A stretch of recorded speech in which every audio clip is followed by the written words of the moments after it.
மீண்டும் பொறுமை இழக்கும் ட்ரம்ப், ஈரானுக்கு விடுத்த மிரட்டலால் பதற்றம். ஈரானிடம் அணு ஆயுதம், மன்னர் சார்ல்ஸின் நிலைப்பாட்டை அறிவித்த ட்ரம்ப். அமெரிக்க ஈரான் மீண்டும் மோதல், சீனா விடுத்துள்ள கடும் எச்சரிக்கை. மாபெரும் திவால் நிலையை நோக்கிய ஈரான், அமெரிக்காவின் முற்றுகையால் காகிதமானது ஈரானிய நாணயம். ஈரான் வீழ்ச்சி அடையவில்லை, ட்ரம்ப் சொல்வது போய், ஈரானின் உண்மை நிலையை அம்பலப்படுத்திய CBS ஊடகம். நாங்கள் மாபெரும் வீழ்ச்சியை சந்தித்துள்ளோம், அமெரிக்காவிடம் சரணடையும் ஈரான். 3 நிபந்தனைகள், ஹோர்முஸை மீண்டும் திறக்க ஈரான் தயார், ஏற்க மறுக்கும் ட்ரம்ப். இஸ்ரேலுடன் நேரடி பேச்சுவார்த்தை நடத்த தயார், லெபனான் திடீர் அறிவிப்பு.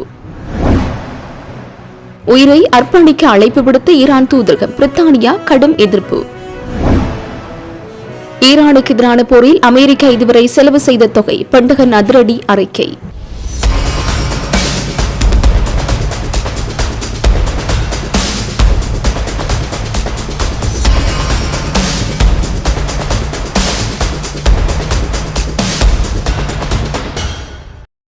அமெரிக்க ஜனாதிபதி டொனால்ட் ட்ரம்ப் ஈரானுக்கு கடுமையான எச்சரிக்கை ஒன்றை விடுத்துள்ளார். ட்ரூத் சோசியல் பதிவொன்றில் ஈரான் தனது நிலைப்பாடுகளை சரியாக ஒருங்கிணைக்க தவறிவிட்டதாக குற்றம் சுமத்தியுள்ளவர், அந்த நாடு அணுவாயுதமற்ற ஒரு ஒப்பந்தத்தில் கையெழுத்திடுவது எப்படி என்று தெரியாமல் தடுமாறுவதாக தெரிவித்துள்ளார். இன்று காலை வாஷிங்டனில் இருந்து வெளியிடப்பட்ட இந்த பதிவில் ஈரானால் தங்களை சரியாக சீரமைக்க முடியவில்லை என்றும் அவர்கள் விரைவில் புத்திசாலித்தனமாக நடந்து கொள்வது நல்லது என்றும் ட்ரம்ப் எச்சரித்துள்ளார். இந்த எச்சரிக்கையுடன் குண்டுவெடிப்புகளுக்கு மத்தியில் தான் ஒரு துப்பாக்கி ஏந்தி போன்ற ஒரு படத்தையும் பகிர்ந்துள்ளவர், அதில் இனிமேல் தன்னால் மென்மையாக நடந்து கொள்ள முடியாது என்ற துணையிலான வாசகங்களையும் இணைத்துள்ளார். இந்த பதிவானது அமெரிக்காவிற்கு தீவிர விஜயம் மேற்கொண்டுள்ள பிரித்தானிய மன்னர் சார்ல்ஸை கௌரவிக்கும் வகையில் வெள்ளை மாளிகையில் ஏற்பாடு செய்யப்பட்டிருந்த விருந்துக்கு மறுதினம் வெளியாகியுள்ளது. அந்த விருந்தின் போது ஈரான் ஒரு அணுவாயுதத்தை வைத்திருக்க கூடாது என்பதில் அரசர் சார்ல்ஸ் தன்னை விடவும் உறுதியாக இருப்பதாக ட்ரம்ப் குறிப்பிட்டிருந்தார். ட்ரம்பின் இந்த தொடர்ச்சியான பதிவுகள் ஈரான் மீதான அமெரிக்காவின் அழுத்தங்கள் வரும் நாட்களில் மேலும் தீவிரமடையக்கூடும் என்பதை எடுத்துக்காட்டுவதாக சர்வதேச வட்டாரங்கள் தெரிவிக்கின்றன. ஈரான் ஒருபோதும் அணுவாயுதத்தை வைத்திருக்க கூடாது என்பதில் பிரித்தானிய மன்னர் சார்ல்ஸ் தன்னை விடவும் உறுதியாக இருப்பதாக அமெரிக்க ஜனாதிபதி டொனால்ட் ட்ரம்ப் தெரிவித்துள்ளார். அமெரிக்காவிற்கு தீவிர விஜயம் மேற்கொண்டுள்ள பிரித்தானிய மன்னர் சார்ல்ஸை கௌரவிக்கும் வகையில் வெள்ளை மாளிகையில் ஏற்பாடு செய்யப்பட்டிருந்த ராவுணவு விருந்தின் போது ட்ரம்ப் ஈரான் விவகாரம் தொடர்பில் கருத்து வெளியிட்டுள்ளார். மத்திய கிழக்கு பிராந்தியத்தில் போர் பதற்றம் நிலவி வரும் சூழலில் ஈரான் மீதான போரில் பிரித்தானிய பிரதமர் கெய்ர் ஸ்டார்மர் போதிய ஒத்துழைப்பு வழங்கவில்லை என ட்ரம்ப் ஏற்கனவே விமர்சித்து வந்த நிலையில் இக்கருத்துக்கள் வெளியாகி ஈரானின் அணுவாயுதங்களை உருவாக்கக்கூடாது என்பதில் அமெரிக்காவும் பிரித்தானியாவும் நீண்ட காலமாக ஒரே நிலைப்பாட்டை கொண்டிருந்தாலும் ட்ரம்பின் இந்த கருத்துக்கள் குறித்து மன்னர் சார்ல்ஸ் நேரடியான பதில்கள் இதனையும் வழங்கவில்லை என கூறப்படுகின்றது. பிரித்தானிய அரசாங்கத்தின் செய்தி தொடர்பாளராக மன்னர் செயல்பட முடியாது என்பதால் அவர் தனது உரையில் ஈரான் அல்லது போர் குறித்த இதனையும் குறிப்பிடவில்லை என்று தெரிவிக்கப்படுகிறது. முன்னதாக அமெரிக்க காங்கிரஸில் ஆற்றிய உரையில் அவர் உக்ரைனுக்கு அமெரிக்கா தொடர்ந்து ஆதரவளிக்க வேண்டியதன் அவசியம் மற்றும் தனிமைப்படுத்தப்பட்ட கொள்கைகளால் ஏற்படும் அபாயங்கள் குறித்து மட்டுமே பேசியிருந்ததாக குறிப்பிடப்படுகிறது. அமெரிக்காவிற்கும் ஈரானுக்கும் இடையே மோதல் மீண்டும் ஏற்படுவதற்கு எதிரான தனது அழைப்பை சீனா புதன்கிழமை மீண்டும் வலியுறுத்தியதுடன் பதற்றம் அதிகரிப்பதற்கு உலக பொருளாதாரத்தில் நீண்டகால விளைவுகளை ஏற்படுத்தக்கூடும் என்றும் எச்சரித்தது. மத்திய கிழக்கில் நிலவும் சூழல் ஏற்கனவே உலகளாவிய எரிசக்தி சந்தைகளை சீர்குலைத்து விநியோக பற்றாக்குறை மற்றும் பொருளாதார நெருக்கடிக்கு வழிவகுத்துள்ளது என்று சீன வெளியுறவு அமைச்சக செய்தி தொடர்பாளர் லின் ஜியாங் கூறினார். போரின் தீ மீண்டும் பற்றிக் தவிர்க்க அனைத்து முயற்சிகளை மேற்கொள்வதே முக்கியம் என்று பெய்ஜிங்கில் செய்தியாளரிடம் கூறிய லின் தொடர்ச்சியான ஸ்திரத்தன்மை பரந்த பிராந்திய கொந்தளிப்பை தூண்டி உலக பொருளாதார வளர்ச்சியை பாதிக்கும் என்றும் எச்சரித்தார். மேலும் பதற்றம் அதிகரிப்பதை தடுப்பதிலும் ஒரு விரிவான மற்றும் தொடர்ச்சியான ஸ்திரத்தன்மை பரந்த பிராந்திய கொந்தளிப்பை தூண்டி உலக பொருளாதார வளர்ச்சியை பாதிக்கும் என்றும் எச்சரித்தார். நீண்டகால போர் நிறுத்தத்தை ஊக்குவிப்பதிலும் தான் அடிப்படை தீர்வு உள்ளது என்று அவர் வலியுறுத்தினார். மேலும் நிலையான சர்வதேச தொழில்துறை மற்றும் விநியோக சங்கிலிகளை பாதுகாக்கும் அதே வேளையில் அனைத்து தரப்பினருடனும் தொடர்பை பேணி ராஜதந்திர ரீதியாக தொடர்ந்து ஈடுபடுவதாகவும் சீனா உறுதியளித்துள்ளது.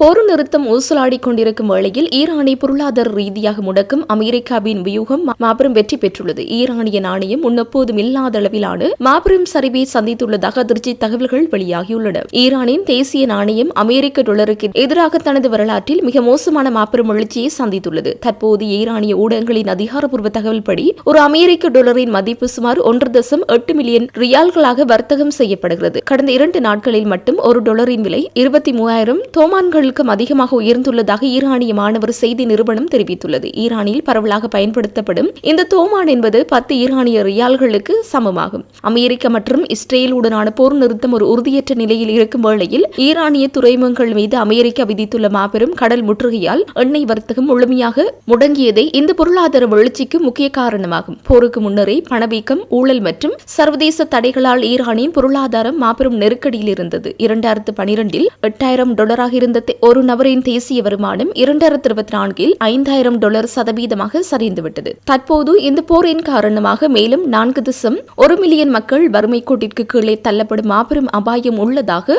ஐக்கிய நாடுகள் வளர்ச்சி திட்டம் எச்சரிக்கை விடுத்துள்ளது.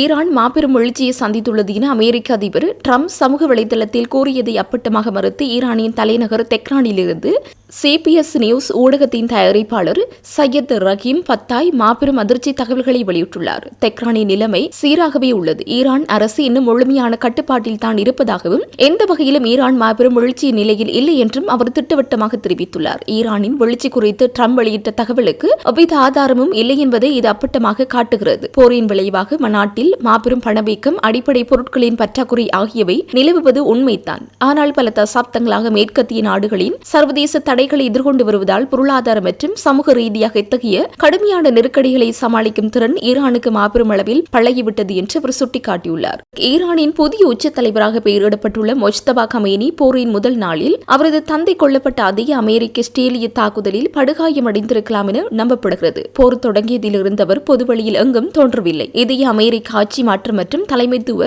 வீழ்ச்சி என கூறி வருகின்றது. உச்ச தலைவர் வெளியே வராததால் ஈரானின் தலைமைத்துவம் பிளவுபட்டுள்ளது என மேற்கு நாடுகள் நினைப்பது முற்றிலும் தவறு. கடந்த 47 ஆண்டுகளாக இஸ்லாமிய குடியரசு அமைப்பு பல அடுக்குகளை கொண்ட மாபெரும் அதிகார கட்டமைப்பை உருவாக்கியுள்ளதால் இது ஈரானுக்கு சமாளிக்கக்கூடிய ஒரு சாதாரண விஷயமே என அவர் தெளிவாக விளக்கியுள்ளார்.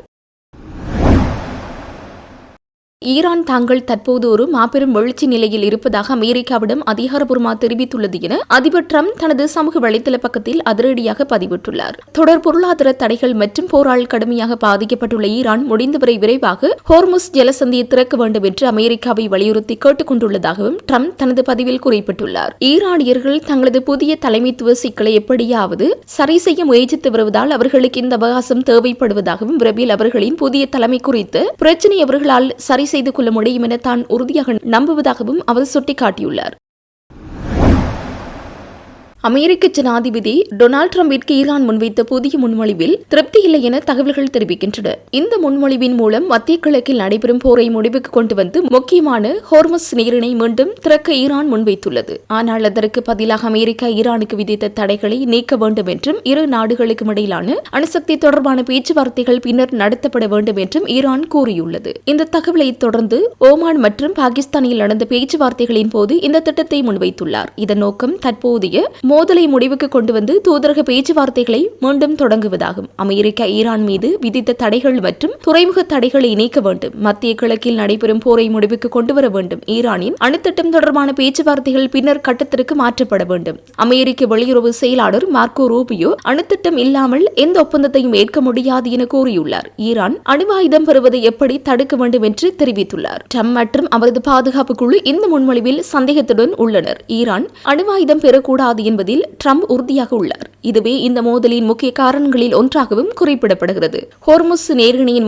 முக்கியத்துவம் உலக எண்ணெய் மற்றும் எரிவாயு வர்த்தகத்தின் சுமார் 1/5 பகுதி இந்த நீரிணை வழியாகவே செல்கின்றது. இதனால் இந்த பகுதி மூடப்பட்டால் உலக பொருளாதாரத்திற்கு பெரிய பாதிப்பு ஏற்படும். இதனால் எண்ணெய் விலை உயர்ந்து பல நாடுகள் பொருளாதார அழுத்தத்தை சந்தித்து வருகின்றன. மொத்தத்தில் ஈரான் முன்வைத்த திட்டம் அமைதிக்கான முயற்சியாக இருந்தாலும் அணுத்திட்ட விவகாரம் காரணமாக அமெரிக்கா அதனை ஏற்க வாய்ப்பு குறைவாகவே உள்ளது.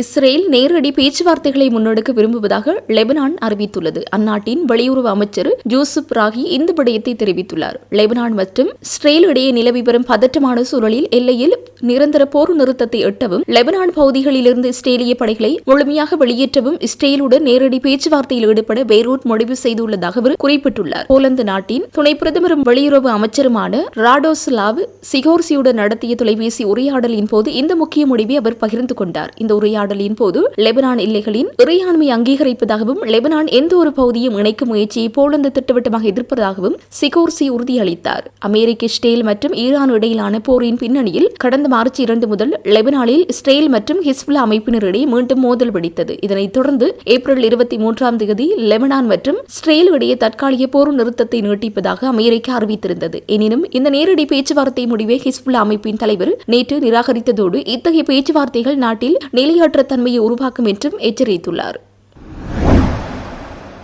லண்டனில் உள்ள ஈரான் தூதரகம் அங்கு வசிக்கும் ஈரான் வெளிநாட்டு குடியிருப்பாளர்களை உயிரை அர்ப்பணிக்க அழைப்பு கொடுத்து செய்தி வெளியிட்டதால் பெரும் சர்ச்சை எழுந்துள்ளது. ஈரான் தூதரகத்தின் அதிகாரப்பூர்வ டெலிகிராம் சேனலில் ஜான்ஃபதா என்ற பிரச்சாரத்தின் கீழ் இந்த செய்தி வெளியிடப்பட்டுள்ளது. அதில் ஈரானின் வீரமான மகன்கள் தங்கள் நாட்டின் கண்ணியத்திற்காக உயிரை அர்ப்பணிக்க தயாராக இருக்க வேண்டும் என்று கூறப்பட்டுள்ளது. இந்த செய்தியின் மூலம் வெளிநாட்டில் வாழும் ஈரானியர்களை உயிர் தியாகம் செய்ய ஊக்குவிப்பதால் பிரித்தானிய அதிகாரிகள் கடும் எதிர்ப்பு தெரிவித்துள்ளனர். பிரித்தானிய வெளிவிவகார அலுவலகம் ஈரான் தூதர் சையத் அலி முசாவியை அழைத்து இந்த செய்தியை ஏற்றுக்கொள்ள முடியாது என்று தெரிவித்துள்ளது. பிரித்தானிய அரசியல் வட்டாரங்கள் இப்படியான அழைப்புகள் சமூகத்தில் பதற்றத்தை ஏற்படுத்தக்கூடும் என்றும் பாதுகாப்பு அமைப்புகள் இதை தீவிரமாக கண்காணித்து வருவதாகவும் தெரிவித்துள்ளன. ஈரான் தூதரகம் இந்த பிரச்சாரத்தை நாட்டின் மீது நாட்டுப்பற்று மற்றும் நம்பிக்கை காட்டும் முயற்சி என விளக்கம் அளித்து இது வன்முறையை ஊக்குவிக்கும் செயலல்ல என்றும் மறுப்பு தெரிவித்துள்ளது. இந்த சர்ச்சை உலகளாவிய அளவில் ஈரானை சுற்றியுள்ள பதற்றமான சூழ்நிலையில் மேலும் கவனத்தை ஈர்த்துள்ளது.